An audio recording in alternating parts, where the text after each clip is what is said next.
lettere, ho insegnato tanti anni a Ossi, infatti ho riconosciuto il caro parroco Zonsau, e ho insegnato ai miei alunni come scrivere le poesie, quindi un semino l'ho gettato anch'io negli anni dal 65 al 70.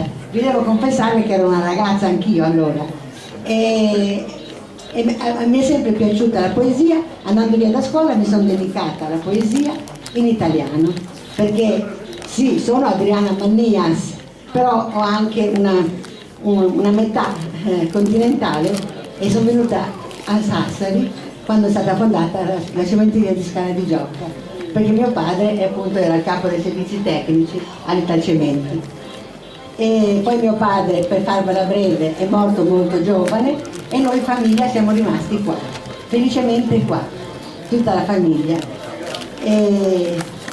Però perché vi sto dicendo queste note personali?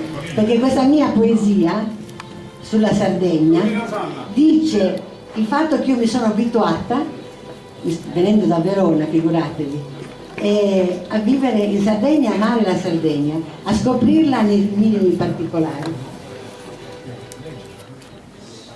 Sardegna, ho imparato a conoscerti, vasta, varia, illimitata.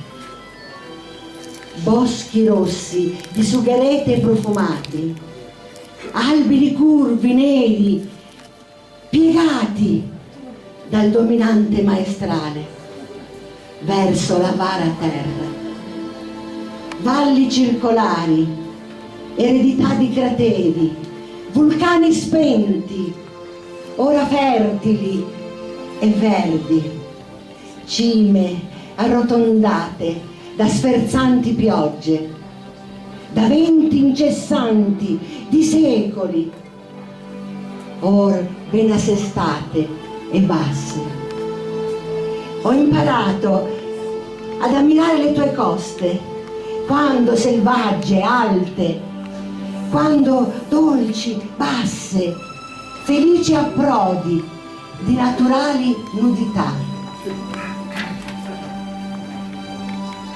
Ho capito la singolarità della tua fauna, endemica, molteplice, innocua, unica, sfidante la preistoria.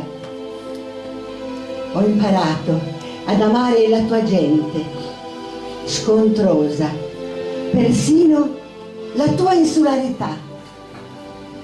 I tuoi monumenti di pietra sibilano al silenzio, resistenti come la lotta dei tuoi abitanti, essenziale gente, scarna, quanto forte di idee e generosa, e generosa.